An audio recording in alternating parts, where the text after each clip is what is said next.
Hello, everybody. I'm Hewie Poplock, and I'm going to spotlight myself here so y'all can see me. There we go. And it is July 1st. Wow, the first half of this year is gone. And here we are almost to the 4th of July and Canadian Day today, and just a great time of year. And we're glad you're here. As I say, I'm Hewie Poplock. I'm the host today. Ron's here, but Ron's the co-host today. And we do this once a month, so if Ron should want a day off, we can handle it. At least we try anyway. We try. And so we do this the first Monday of every month, and so you're stuck with me for the day. Today is a 1-hour show about technology, and then there's a Q&A at the end. Today we're going to be talking about, Bob, of course, we'll do the security roundup, and then we're going to talk about Chrome's new feature, and then fun with photos, tech and retirement, Google Calendar, and File Explorer reminders. And then, of course, we'll finish up with the music special for the day with Ray, and then the Q&A. And want to remind everybody that we're here every Monday, and we do have a newsletter. Make sure you're signed up for the newsletter. You do that yourself by going to our website at www.techforsenior.com. I want to introduce everybody, so let me remove the spotlight. And first, Ron is here as my co-host. Ron, how are you doing today? Well, I was just thinking about a very special day, which is tomorrow. Do you know a special day tomorrow? I'm not going to admit it, but I'll let you do it. Well, I think we should all wish Hewie a very happy birthday. It's Hewie's birthday tomorrow. Let's give him a big round of applause for a great guy that he is. Huey's birthday. And I never thought I'd be around this long, and so I'm glad to be here, and I hope I'm here tomorrow. And thank you all for that. Bob G., the voice of Tech for Seniors, is here. Bob, what's new with you? Much. Just another pretty day. Sort of looking forward to the 4th. Yeah, we're having a special here for the 4th at the village that I live in, and it's from 12 to 1. Guess where I'll be? Right, Tech for Senior Live. So I miss out on the free food. Ray, our music director. Ray, how are you today? I'm doing very good, Huey. I'm really glad you're here too. We had rain overnight. A long time that it's rained the entire night. So that's great living up in the among the trees. Everything is nice and wet and less of a chance of fires. Ray, of course, is our music director and a little bit of everything. And speaking a little bit of everything, our generalist and our gadget expert is Bill James. Bill, how are you today? I'm good. Trying to keep cool. I think the heat dome from Arizona moved to Oklahoma. Sorry. Show this when they introduce. We've been in the triple digits for the last almost a week now. Well, our humidity is almost a triple digit. The other day I asked what the humidity was. I asked Miss Day. She said 91%. Oh, wow. wow. That's humid. And then Chris and Jim Gould. Chris is our from Geeks on Tour, is our photos expert and experts. And we're glad both of you are here. And what's going on in your world? Well, we're getting ready to go to diving in the Caribbean, but there's a hurricane over there that's coming in, and we might not go. We're supposed to leave Saturday to go to the Cayman Islands, which is right here. But we're doing Wish us luck. Fun with photos today. Yep, we're looking forward to it. Tech for Seniors we're in our 5th year. We've been doing this since before COVID, or right at the beginning of COVID. The idea was to give seniors something to do other than talk about what was going on in the world, but talk about tech and it probably was going to last a couple of months. And here we are over 4 years later, in our 5th year of doing this every Monday. I think we only missed one. It was a holiday and we took it off. And but we're here and we love it. We love doing it. We want all of you to invite your friends to join us as well. We have room for some more people and would love to see some new people and new faces join us. We do have a website, which, as I mentioned earlier, is www.techforsenior.com, no S. And on Thursdays, we do the Tech for Senior Live, which we talk about all of the tech news of the week. And just a reminder, I do a Windows SIG meeting on the second Sunday of the month. This month is July 14th. And the fourth Friday of the month, I do Let's Talk AI. And we had a really good session last week. The next one of those will be June 26th. You're all invited. All you have to do is send me an email. I'll add you to the list. We now have a newsletter that will go out at least once a month, maybe more, to let you know how to get on, but also some news about AI. The premiere video for today is which we call a Tech for Senior educational series. Today is number 172A, and Ron will put the link in the chat box. It's going to be the introduction of keeping your photos safe, and that'll be from Chris, and creating backgrounds in Windows 11 from Bob, and installing ChatGPT on your Android phone. Ron did that. And by the way, I don't think I mentioned, this is episode 221 of Tech for Senior. And I think we're ready to roll with today. And Bob, we'll turn it over to you for the security roundup.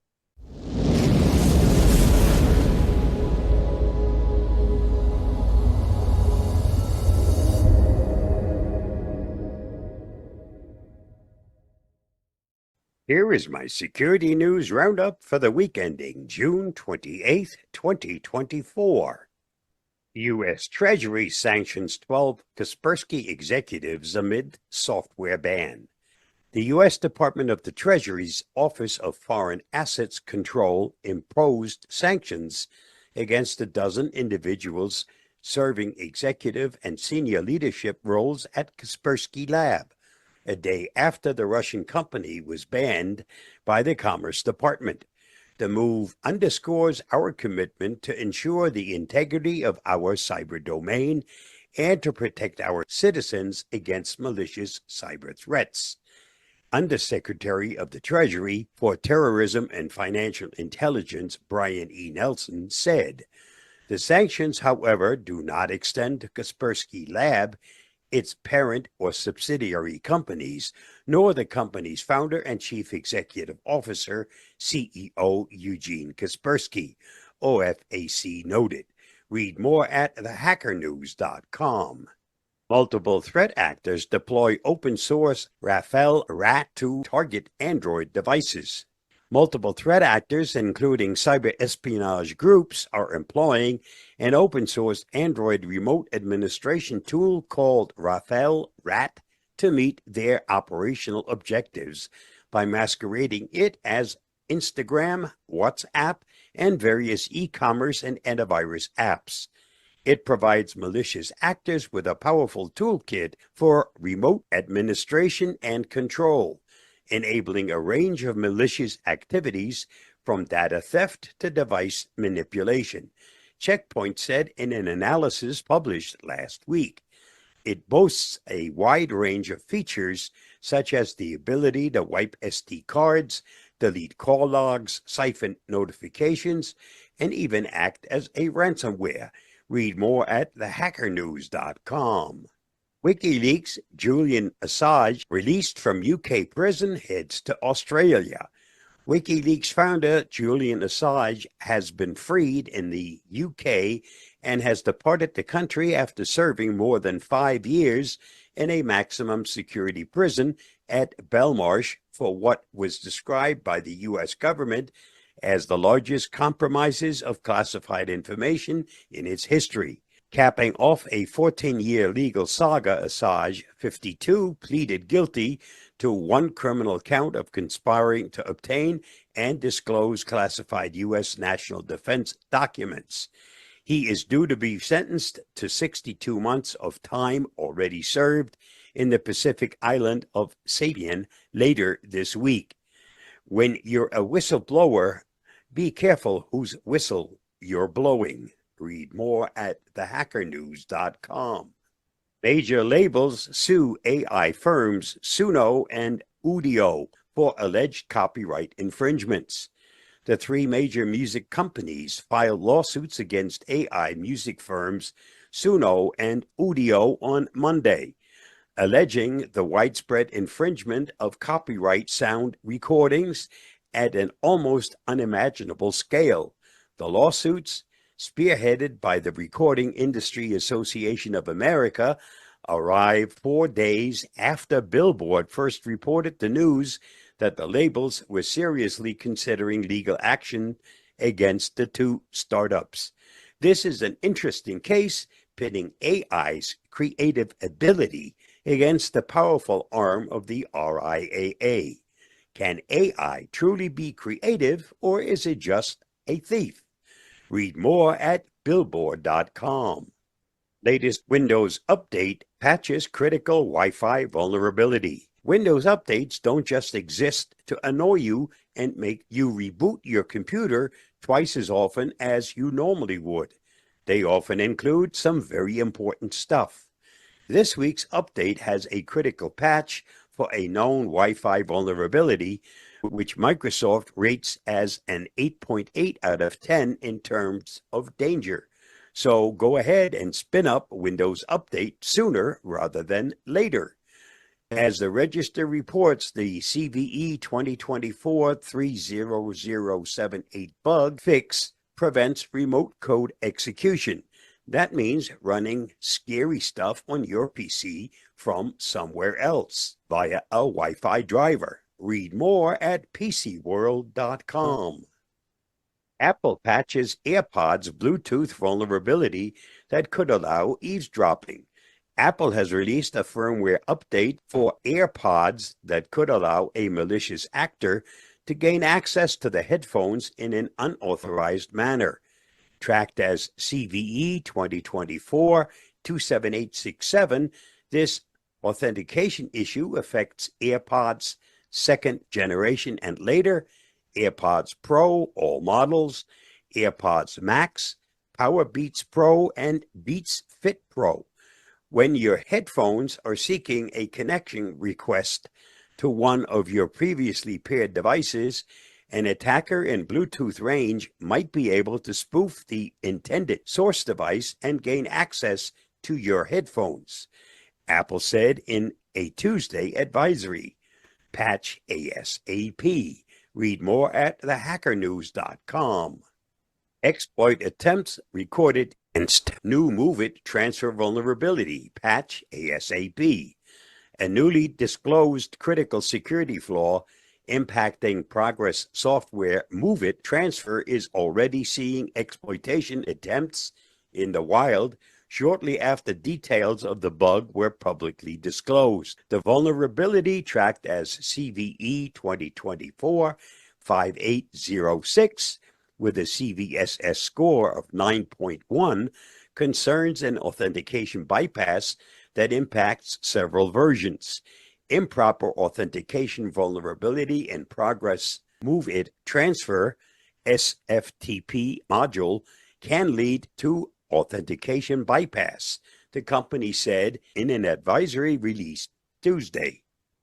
Progress has also addressed another critical SFTP associated authentication bypass vulnerability, CVE 2024-5805 with a CVSS score of 9.1, affecting MOVEit Gateway version 2024.0.0. Read more at 𝕙𝕗𝕉𝕗.com. Creditors service provider leaked millions of records with lawsuit history. A company identifying people who might sue creditors forgot to set a password and leaked over 150 million records, including lawsuit history. At the beginning of June, the Cyber News research team uncovered a misconfiguration in web recon systems that left the company's data accessible to anyone on the internet. While the company claims to protect the creditors, it failed to protect its data. A leak was caused by a MongoDB database when web recon developers forgot to set up a password. The leaked database stored nearly 154 gigabytes of data and more than 150 million records. Read more at cybernews.com. This week's must-see on my YouTube channel. Compromising the security of a supply chain to target businesses and individuals is becoming more common. Please watch my video on that topic by following the link listed. Did you know? To protect themselves from their super strong pecks, woodpeckers wrap their tongues around their brains. This would probably be helpful for some or most of our politicians. If you're drunk or violent in Japan, police will take a plastic sheet and roll you up like a burrito. There are caves in Missouri that store 1.4 billion pounds of government-owned cheese. Just thought you might want to know. When one door of happiness closes, another opens. But often we look so long at the closed door, we do not see the one which has been opened for us. Thanks to Helen Keller. And that's a wrap for this week's Security News Roundup. Stay safe, stay secure, and I'll see you again next week. Bye-bye, and thanks for watching and listening. Thanks, Bob. A couple of those things that you mentioned were close to me. At one time, I used Kaspersky for several years, and it was a very good antivirus program. And then the Udio and Suno, I've been featuring and talking about them in my presentations about AI, and then also at Let's Talk AI. So some things that I know about and been playing with. So hate to see them being sued, but I can understand. Okay, let's go to the next item here, and away we go. Chrome's new feature transforms articles into audio. I'm Hewie Poplock. Reading an article is cool, but there are some cases where you probably want to listen to something rather than keeping your eyes on what you're reading. If you're driving, you might prefer something like a podcast rather than reading. If your eyesight makes it difficult or impossible to read the small print on your phone, this might be the answer. Listening to websites isn't a new concept, but now Google is rolling out a built-in text-to-speech feature for Chrome on Android. The text-to-speech option appears in the three-dot overflow menu on compatible web pages. Then you click on Listen to this page, and it starts. What the hot weather can do to your phone or tablet. Published by WCPO. How to protect your phone from heat damage. The heat wave hitting much of the country right now can be harmful to our bodies and to our pets. But the same is true for our phones and other tech devices. Whether you're heading to the pool, hiking, or just running errands, accidentally leaving your phone in a hot car for a half hour can cause it to overheat and do some serious damage. Eileen Wood recalled a frightening incident with a hot phone. I was outside at a pool, and it beeps and just shuts off, she said. You wonder what's going to happen after it shuts down. It turns out many owners experience overheating phones and tablets. At a U-Break iFix by a Shurian store, Alex Hausfeld said your phone shutting down and requiring you to wait is a good thing. That is the device's way of protecting itself, he said. The text-to-speech option appears in the three-dot overflow menu on the compatible web pages. Upon activation, a mini player emerges at the bottom of the screen, offering basic playback controls, a progress indicator, and the page title. You can access the full controls by tapping the mini player. These include a scrubber, rewind forward buttons, and the playback speed adjustments ranging from 0.5 times to 4 times. Additionally, users can toggle text highlighting and auto scrolling, as well as choose from various voice options with different accents and pitches. You can fine tune your experience so it sounds just the way you want it to sound. While playback continues across tabs, and even when the device is locked, it stops if the browser is closed. However, Chrome remembers the user's position upon relaunch. Introduction to text-to-speech for Chrome on Android. The new text-to-speech feature in Chrome on Android offers a convenient alternative to reading, especially in scenarios like driving or multitasking. It enables users to listen to text-heavy web pages, providing a hands-free browsing experience. Comparing to reading, the text-to-speech feature offers added flexibility, allowing users to consume content without the need for visual attention. This is particularly beneficial for those seeking auditory content while engaging in other activities or having difficulty reading the small print. The feature is especially beneficial for scenarios like driving or situations where users need to focus their eyes elsewhere while still consuming web content. This presents an innovative and accessible solution to hands-free browsing.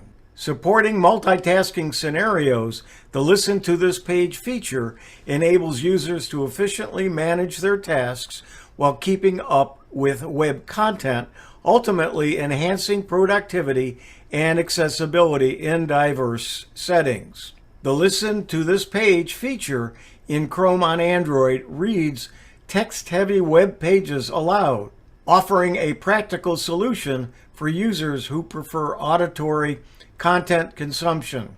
This feature seamlessly integrates into browsing experience, enhancing accessibility. The feature is particularly useful when multitasking or engaging in activities that require visual attention, providing an effortless way to consume content without the need to focus on the screen. It caters to a diverse range of user needs by offering a hands-free browsing solution. The activation process for the feature is accessible via the three-dot overflow menu on compatible web pages. Upon activation, a user-friendly mini player emerges at the bottom of the screen, offering basic playback controls and a progress indicator for a seamless user interaction. The mini player provides users with a range of playback controls, including a scrubber, rewind forward buttons, and playback speed adjustments. Additionally, users can customize their experience by toggling text highlighting, auto-scrolling, and choosing from various voice options with different accents and pitches. Users can fine-tune their experience by adjusting playback speeds, voice options, and visual features, ensuring that a feature aligns with the preferences for an optimized auditory browsing experience. The feature offers seamless continuation across tabs upon relaunch, allowing users to effortlessly pick up where they left off. It enhances accessibility and productivity, catering to diverse user needs and preferences for hands-free browsing. The feature introduces innovative capabilities for auditory content consumption, providing users with a flexible and customizable browsing experience while addressing the need for hands-free multitasking support, ultimately enriching the browsing experience. However, the feature stops when the browser is closed, although Chrome remembers the user's position upon relaunch. Understanding these considerations enables users to make informed decisions about integrating the text-to-speech feature in their browsing routine. Google has been developing this feature for several months, ensuring a comprehensive and user-friendly implementation. The gradual rollout across Chrome reflects Google's commitment to refining the feature and addressing potential issues before widespread availability. Users can manually enable the feature if it's not yet available, ensuring that those eager to utilize the text-to-speech capability can seamlessly integrate it into their browsing experience, offering a proactive approach to feature adoption. Google's strategic approach to the feature's deployment emphasizes user experience and functionality, ensuring that the text-to-speech capability aligns with user needs and preferences for an enhanced browsing experience on Chrome for Android. This has been Chrome's new feature, transforms articles into audio. I'm Hewie Poplock. And next we go to Chris and Fun with Photos. Chris, go ahead.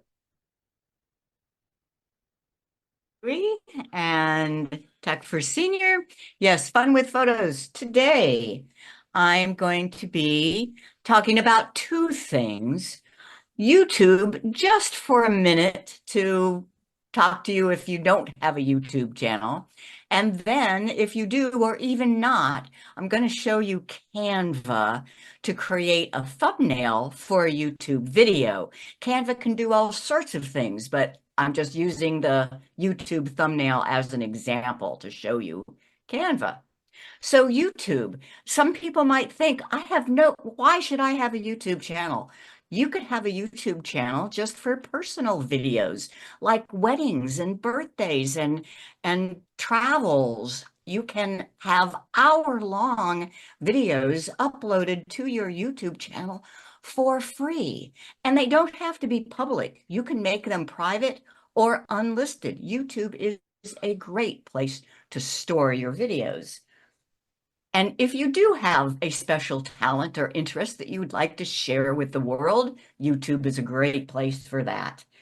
Then there's people like Tech for Senior and Geeks on Tour that want to make it part of a business and get thousands of people to subscribe. That's fun. To create a YouTube channel is so easy. All you need is a Google account. If you have a Gmail address, you have a Google account. And you go to youtube.com and make sure you're signed in with your Google account. Then you click the little plus in the upper right-hand corner. That is to upload a video. The first time you do that, you'll just have a button to click to make a channel. That's it. You have a YouTube channel. Now I want to show you how Canva can make it so easy to make beautiful little thumbnails. Roll the tape. Hi, this is Chris Guld with Geeks on Tour, and in this video, I'm going to show you how to make a thumbnail for YouTube videos. Now, this is for complete beginners, so I'm going to start with what is a thumbnail. Then I'm going to use Canva, a free tool to make it that is very easy. Let me show you how. To explain what a thumbnail is, I'm taking you here to the Geeks on Tour YouTube channel. And it's these images that are the cover pages, if you will, to the videos. But for the rest of this tutorial, I'm going to use my imaginary friend Alice, her YouTube channel, because she's brand new. She only has one, and it is of this waterfall. What she needs is an image to go over it that looks good. It needs to be the right size and it needs to look good. Canva is a wonderful tool for that. Canva.com.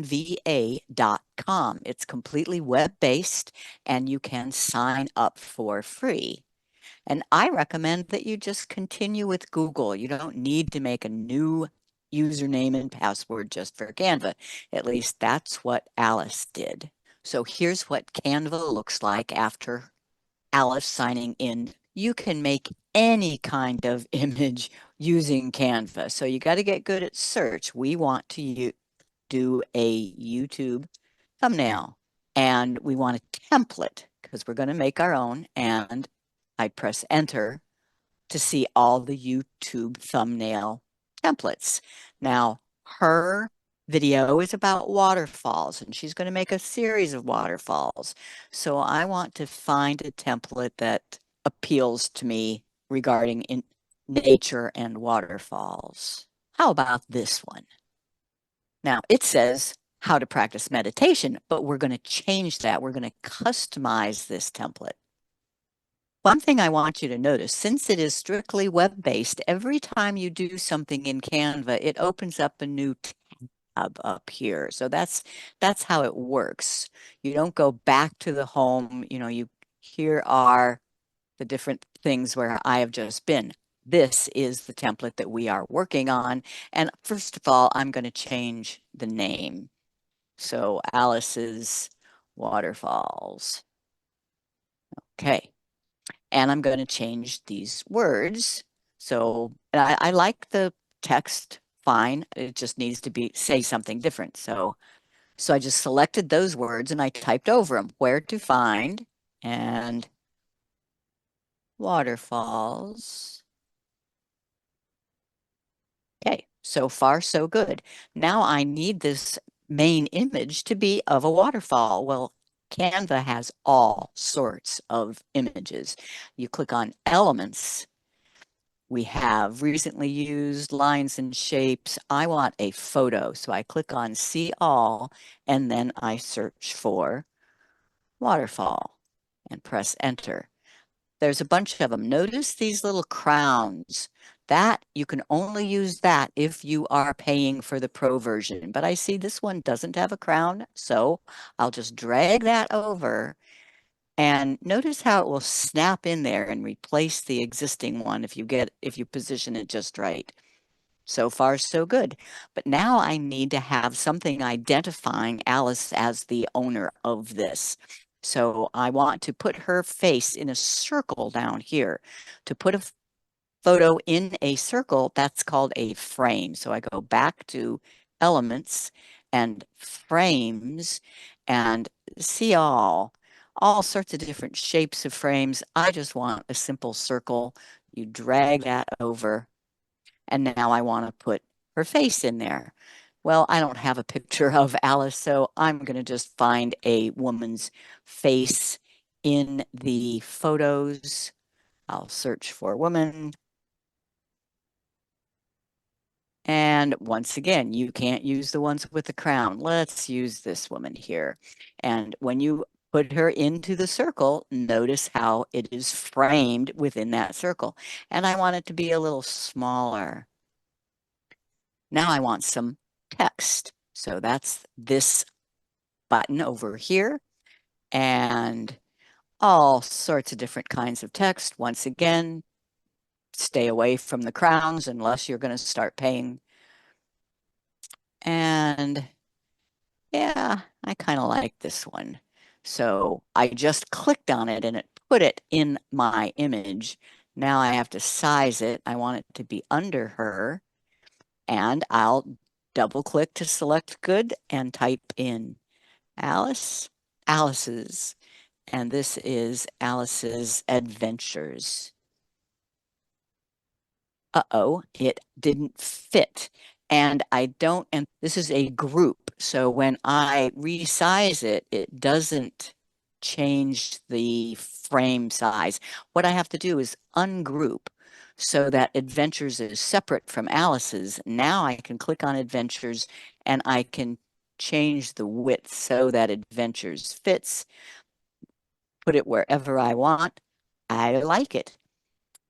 So this is a thumbnail for YouTube video. It is perfectly sized. It looks great. I need to download this.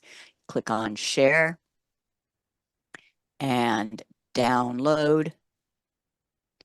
And it suggests a PNG, but you do have other choices. I'm more comfortable with just JPEG, so I'm going to change it there and download. The way Alice's browser is set up, that has been automatically downloaded to her downloads folder. So now we go back to YouTube so that we can upload that thumbnail. Here is YouTube. I have to go into the YouTube studio and content to see that video, edit all the details of that video. So here are the places for thumbnails. I could choose one of the images from the video for thumbnails, or now upload thumbnail, find the folder it's in, Alice's Waterfalls. There we go. Save. Now, if you look at her channel, you see that thumbnail.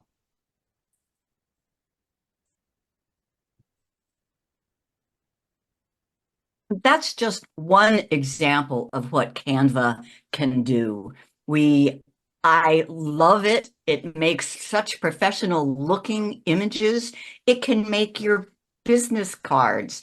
It can make Facebook posts. Have you ever tried to make a Facebook cover and you couldn't get the size right? Well, Canva will help that.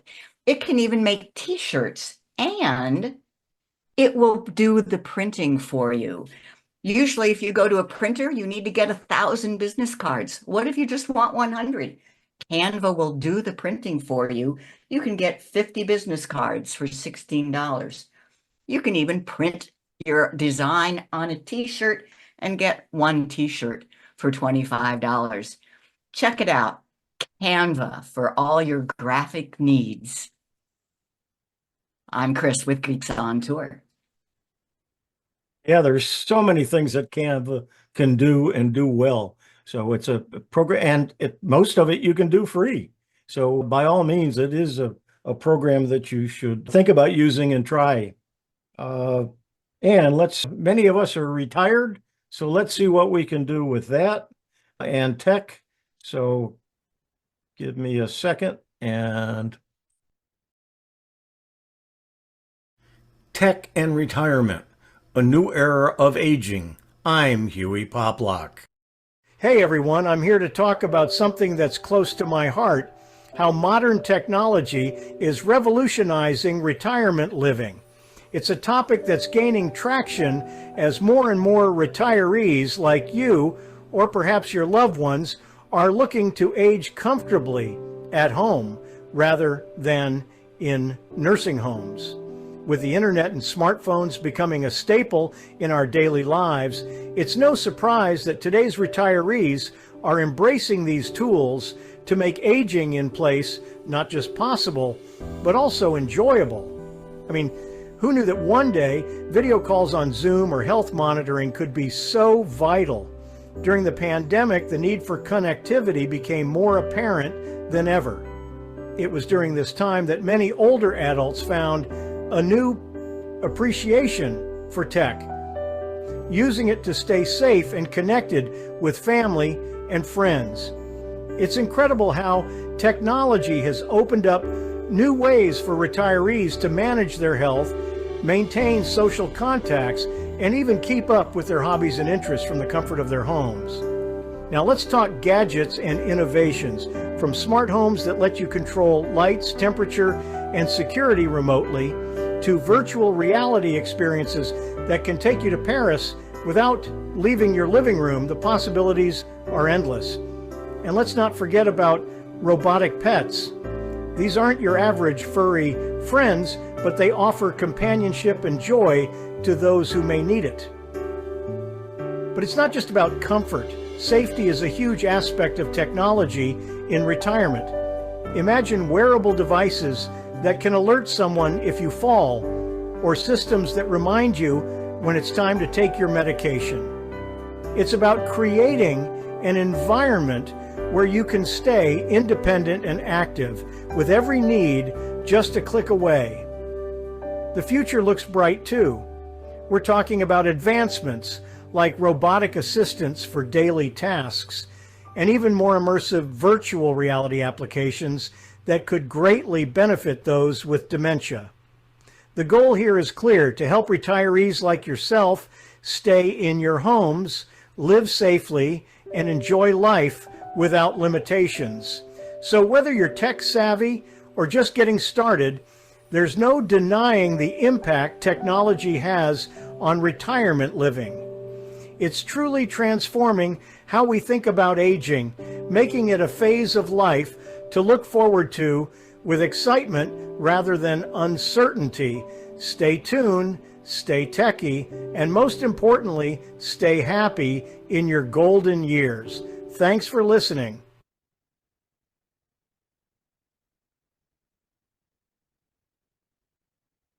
All right, a good thing to share with your friends that aren't techie and invite them to Tech for Seniors. So next, something that somebody was having a problem with Google Calendar, and Drew came up with an answer for them. So let's take a look at it.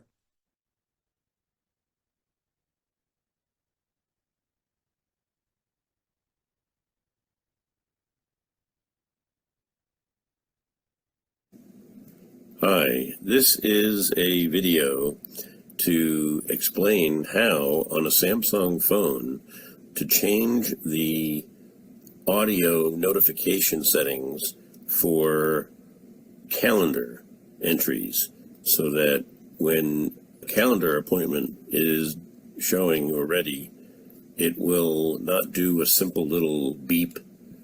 It'll do something more significant, maybe louder, maybe longer. And here is the procedure for doing that. Step one is I keep my calendar inside my Google folder. So you open the Google folder, and then you open the calendar, and then you click on the three little menu bars in the upper left-hand corner. I think sometimes they call those hamburger menus.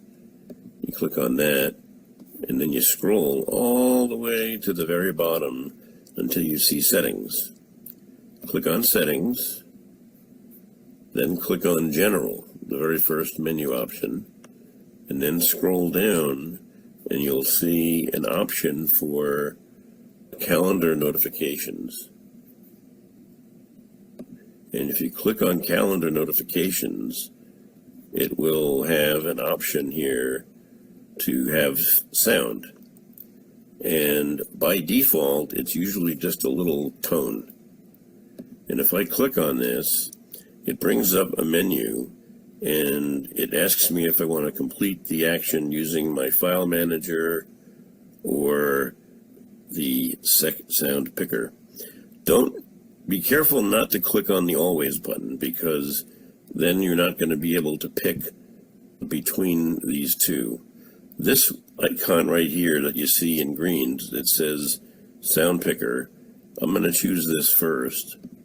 And you'll see that this is the default list of sounds that come with your phone. And the default sound is just a noise that you can barely hear.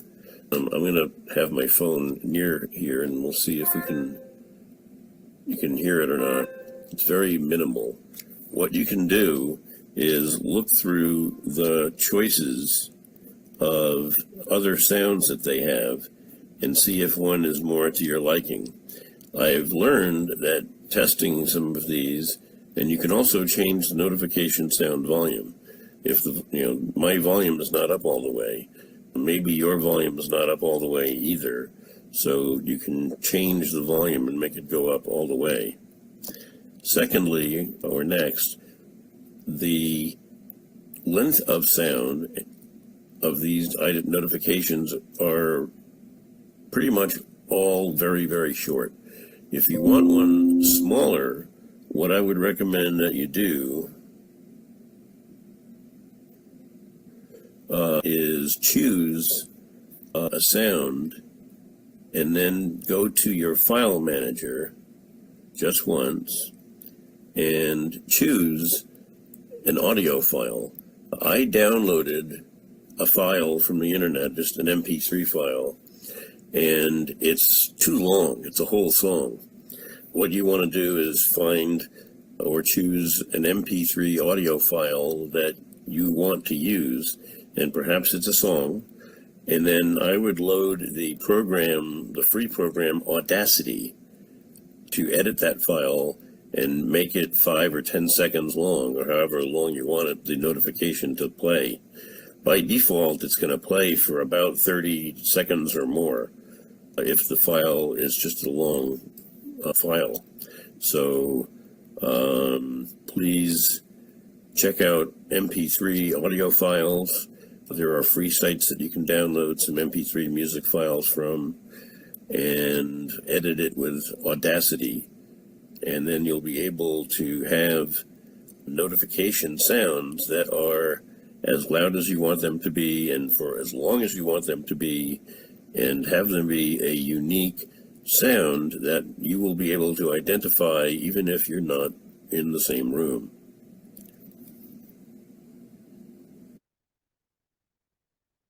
And that's it for that one.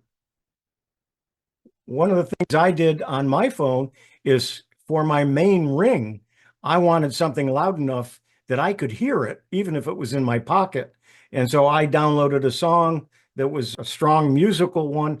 I actually put it into Audacity, made the volume louder, as well as made it the length that I wanted. So using Audacity, and that might be one that either Drew or myself might be able to do a video on and show you how to use Audacity. Very easy to use, but it does involve some things you may not be used to. Okay, let's go to our next presentation.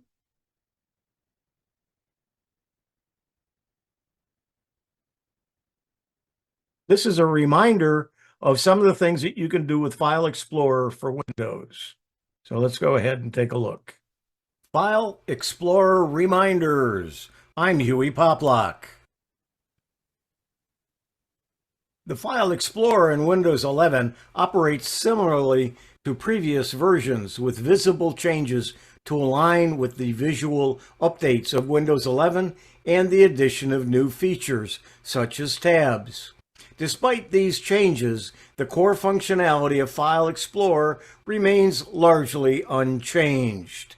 Over the years, I've done presentations on File Explorer, and I've been getting questions recently, so I thought I would remind you of some of the things about File Explorer and some of the things that you can do. Let's take a look at the different views that you can use with File Explorer. There might be different folders that you want to look at in different ways. First, you've got the extra large icons. And then we've got the large icons. And then we can choose medium icons or small icons. Or you can go to the list mode. And then the old DOS look of details. And then tiles. And then content. For a more aesthetic view, you might want a more content showing of a compact view, which is what it is now. Or if you turn that off, you have more space between the various items, or you can go back to the compact view. You can resize each of the columns or all of the columns and add more columns if you wish. Let's take a look at what we can do here. This is what we have it set at now, and you can go to the view and then more, and then you can look down and you can add other items or columns, and let's add the word count. When we do that, we now have another column called word count, and in those documents, for instance, it will show you how many words that you have.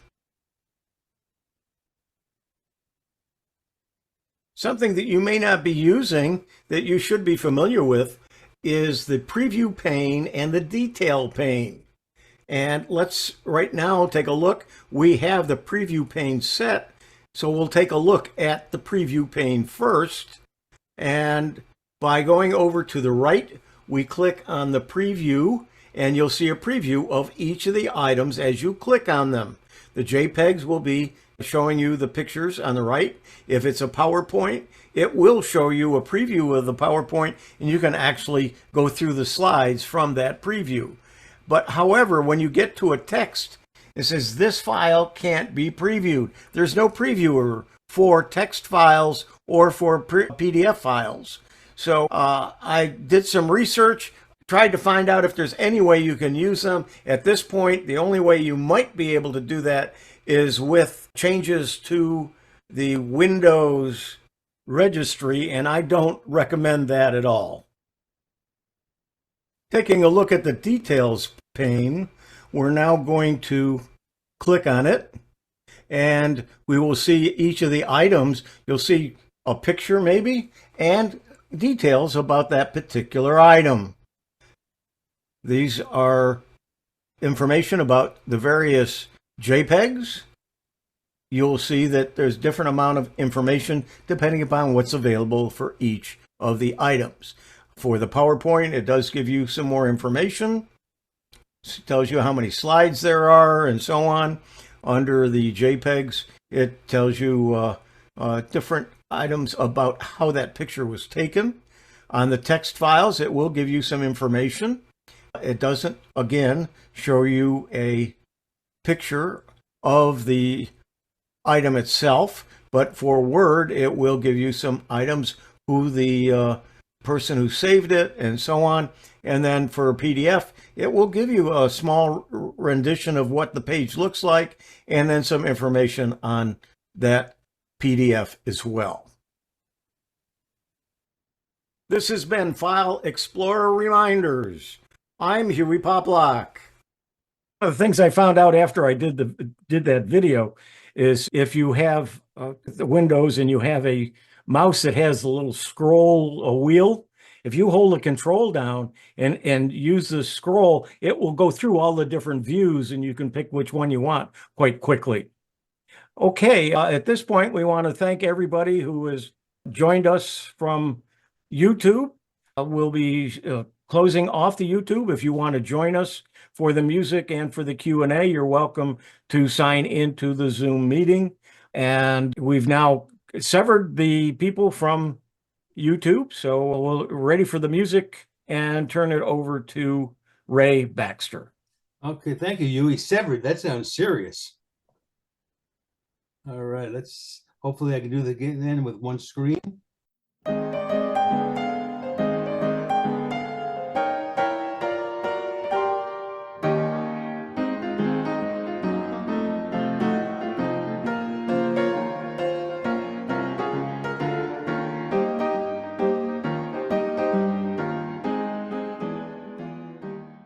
Okay, God bless the USA. July 4th, Independence Day, American Independence Day is only 3 days away. So I wanted today's song to have a patriotic flavor, and certainly 1984's God Bless the USA by Lee Greenwood. It reached number 7 on the Billboard Hot Country charts, Hot Singles charts. That would qualify. Greenwood wrote the song on a tour bus while traveling between shows, in part to create an anthem that celebrated the spirit of freedom and unity in the United States. As an American country music singer-songwriter, his musical journey began in 1962, and since then, he has released over 20 albums and charted more than 35 singles on the Billboard country music charts. Now, the song has been covered numerous times, but my very favorite version is by the a cappella vocal group Home Free from 2016, when they sang this song in front of Mount Rushmore in South Dakota.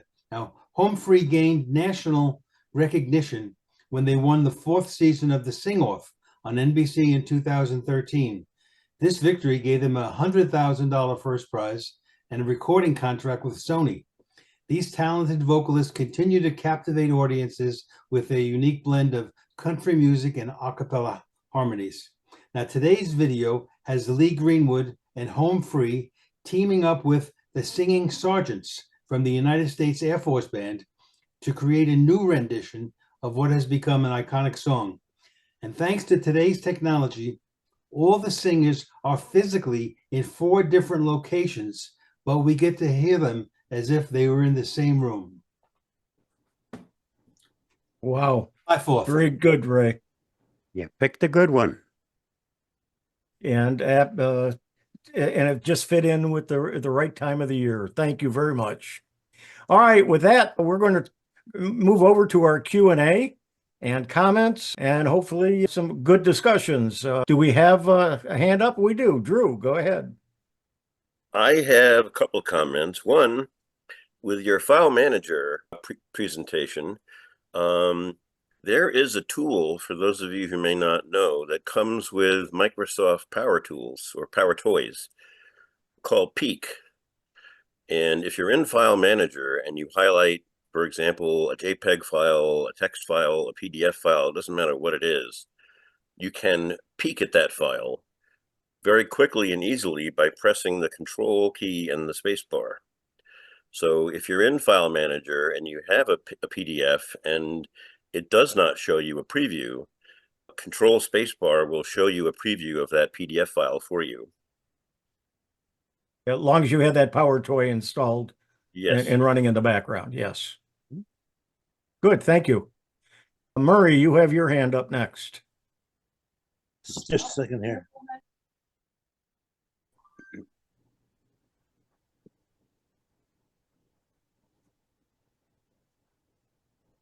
Got to readjust. Yeah, I want to make a comment about File Explorer. You don't need to use things like WinZip or Zip7 or anything like that. If you have a zip file or a compressed file, you can unzip it or extract all directly from File Explorer. It all has that tool built into it now. Yeah, there's a whole series of things, of course, you can do with File Explorer. These were just a few of the reminders of what the views can do, because a lot of people have the one set view and that's all they ever use. And I wanted to remind them that there are different ways to look at those files. But thank you, Murray. Ron, you have your hand up. My thoughts are about, my question actually is a comment about Canva. For those of you who I'm sure all watch our videos that we produce, I make all our title slides with Canva. So I have a lot of fun with that. And sometimes there's little hidden features in each title slide. So please look at those title slides on those videos. But the other thing is that in Canva, you also have the opportunity, as Chris pointed out, but to add these to your YouTube video, but you can also make them through AI. There is one of the options in Elements is to create your own. So when Chris did that demo today, she could have said, "Oh, make me a video of, you know, whoever, a girl or a woman of this age diving off the waterfall." And Canva would have made that video for you, and you could have inserted that into your picture. And I do that all the time. It actually works out quite well. Just because you can doesn't mean you should. But I do that all the time, and I have a lot of fun with it. I have a lot of fun with it, particularly making up our title slides for our show. You know, that's one of the highlights of my day is when I get to sit down and figure out, how am I going to make a title slide for this today? It's a lot of fun. Hey, Parker. Yeah, there's a shortcut key that I don't suppose many people will remember. I hadn't used it in a long time, and fortunately I did remember it. And if your system hangs up and you've been working on something important, that trouble is if you shut the computer down without it shutting down properly, it can interrupt the partially written files on your drive and corrupt things. Well, there is a shortcut key where you can shut down without seeing what's on the screen. So if your screen goes completely blank, if you hold the Control key down and press Enter, that will bring up your Start menu. Then if you hold the Alt key and press U, that will enter Shutdown. And then you press the Enter key, it will shut down the computer without you having to see anything on the screen. So the three keys were Control Escape, Alt U, and Enter. So if you remember those, next time your system locks up or the screen goes blank and you can't see what the mouse or anything else is doing, you can still shut it down using that key combination. Of course, as long as your keyboard's still working. That's right, yeah. You can also just press your and keyboard, hold your power button and it'll shut down. If you're going to do that anyway, just hold the power button, it'll shut down. Yeah, but the problem with that is a lot of the time that if it won't shut everything down properly. Okay. Murray, your hand is up. Yeah, I just wanted to mention I got hold of somebody, a live person at Google the other day, and I asked them about that question I had about the magically unexpanding my photos when I download them. And he explained it to me. It's so darn complicated, I can't repeat it, but I did get an explanation finally for how that happens. And it happens not just with Google Photos, it also happens with other things. I noticed that, for example, with Shutterfly, does the same thing. It's if you download the file, it's very small. As soon as you open it with a photo editing system, it becomes its original size again. Wish that worked with everything. Chris, I saw your hand up and then it disappeared. Do you got time for you? No, we don't want to talk to you. Happy birthday. Mistake. Happy birthday. Oh, wait. Yeah, it's my birthday on the 4th.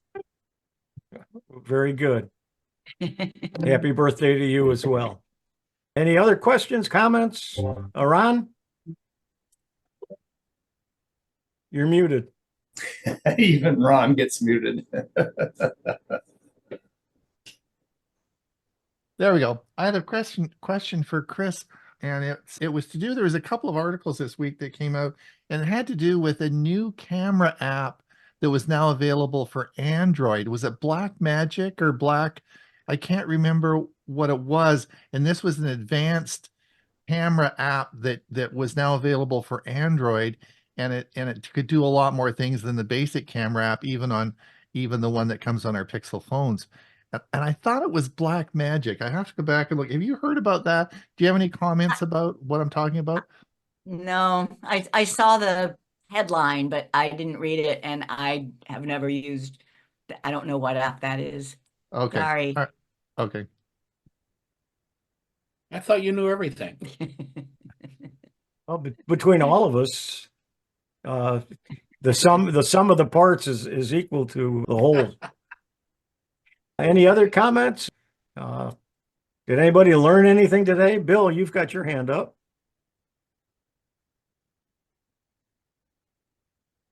Yeah, I learned a lot, really. But I also had a question. Drew posted something, actually, I think sent an email out. And then I saw a question about the updates that this company is going to be providing. Yes. I think the comment was, does anybody have any experience with that particular company? That was and zero. Drew, you might want to explain further so people know what we're talking about. It's essentially a company that I saw it in the news the other day, an article about a company that provides to their customers Microsoft Windows security updates. And they announced the other day that they're going to be offering to anybody who wants it. And I don't know what they charge as a fee, but they're going to do an additional 5 years of technical support for Microsoft Windows 10. Trick here is you're dealing with a third party and not dealing with Microsoft Direct. And it is also a paid service. And if you want to pay for it, why not pay Microsoft? Because they do offer extended service and updates on Windows 10. They still offer it on Windows 7 if you're willing to pay the price. But Bob, is that not for businesses, not for individuals? Yeah, but Windows 10 is a lot newer, and there's already some talk about maybe it beyond the original date. You know, I'd wait until we got a little bit closer before we start hitting the panic button and looking for third parties to support Windows updates. I agree with Bob, because I think that the sheer number of users out there on Windows 10 is very significant. Yeah, they're going to do something, but my guess is they're going to come out with a different name and different version and allow you to update to that, but we'll see. Carl, you have your hand up. Yeah, this is directed to Drew. I was fascinated by that because one of the issues I mentioned once before was not getting audible alerts with Google Calendar. So I went into my Google Calendar, Drew, and I do not have a settings button. I have weekday schedule reminders, and I have, when you hit the three dashed lines, app events, trash, sync now. I don't have anything with settings. Are you using the Samsung calendar or the Google calendar? I don't know. I don't know. How do I know what it is? Because the menu that I referred to is in the Google calendar, not in the default Samsung calendar. Oh, that's what that is? Oh, I thought it was Google Calendar. Carl, the colors are different. The Google Calendar is sort of rainbow colored, and the Samsung color, at least on my phone, is a teal color. Yeah, mine also, yeah. Oh, So I if did it's not the teal realize that. color one, that's the Samsung calendar. Your phone should have come with a group called Google, and inside the Google group would be the Google Calendar. That would be correct. Yeah, I don't know. I have the alarm clock, which is what I use, but it's only good for a week at a time, and then it repeats. You have to turn it off, and I like that because it's a accelerating louder alarm, which really gets your attention. Okay, well, I'll look for the Samsung calendar. I have a whole bunch of apps here, Maps and Drive and Music and Google TV, Meet, Assistant, and Yeah, Gmail. unfortunately, Carl, don't see unfortunately, the Samsung calendar is front and center on your phone. Yeah, It's a teal color. right. But as Drew says, you go to the folder that says Google, you Yeah. should be able to find the Google Calendar. Well, I'm looking in there now. I was over talking you. There's about 9 apps, but none of them are calendar. There's YouTube, Drive, YT Music, Google TV, Meet, Assistant, and Gmail, but I don't see calendar. Go to the App Store and just download it. It might be just not listed in that group. If you list all apps and then search for calendar, you'll find it. It just may not, the icon may not be inside your calendar group, your Google group for some reason. Yeah, I hit the plus in that thing and it comes up with all my apps, but it doesn't, it shows the Samsung calendar. Well, anyways, that was a big help. Thank you. Hey, And then I also have, I'll let you know what it is next week, another app that is like the clock app, only it has permanency to it. So you can set it for every Monday at 11 o'clock, and it'll do that perpetually going forward from, Yeah, I have that. It's called Alarm Extreme, but I want to set, like a doctor's appointment 6 months from now. And things like that. And I've been using the Samsung thinking that the Samsung was Google, but I see I'm mistaken. Yeah, you need to identify specifically the icon for the Google Calendar. That's great. Well, this is very helpful. Thank you very much, Drew. Chris and Jim? Yeah, well, just if we have time, I was going to mention something new in Google Photos.